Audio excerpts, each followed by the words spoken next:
Toronto Sportsman Show was massive. It was 4 halls long, like it was huge.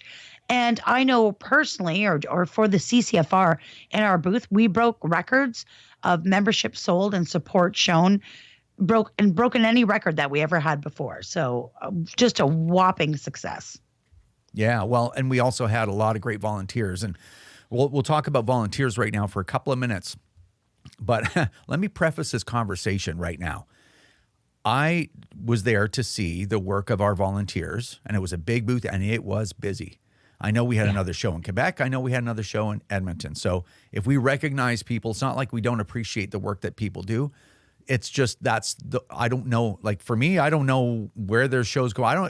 Someone could say you didn't do a show all year, and I'd be like, oh really? I thought we were doing shows. Like that's how removed from that part of our business that I am. But I'll tell you, I'm always.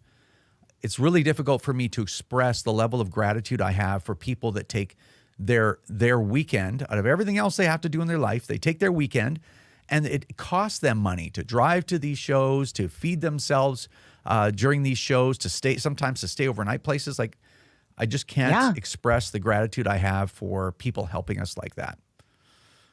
Yeah, we had a really solid team. We had Greg, of course. Greg Weiss was leading that up.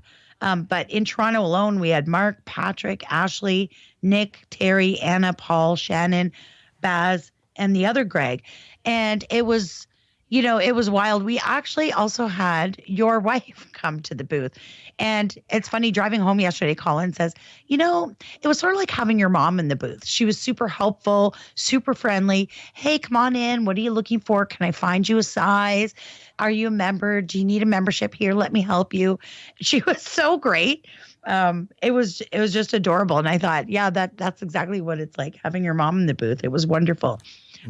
Yeah, she did a really good job. I mean, I haven't had her work. I don't think I've ever had her work a booth since we started this thing. She's come before and kind of hung out, but she was just like rolled up her sleeves, kicked off her heels, and just got to work. It was awesome. Yeah, she did. Yeah. She did. And then you've got some names for Quebec and Edmonton, right?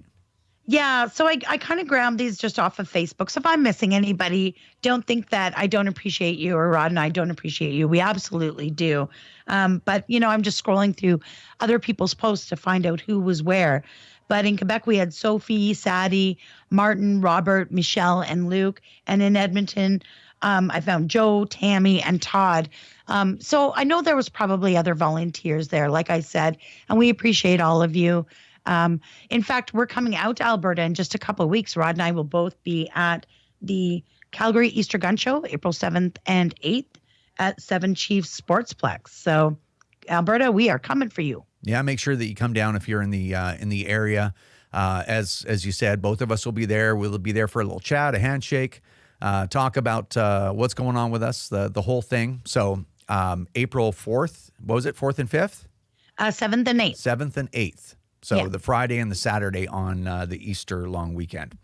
That's correct. If you don't stand up for your own ability to own and use firearms, who will? Join the CCFR or donate right now at www.firearmrights.ca.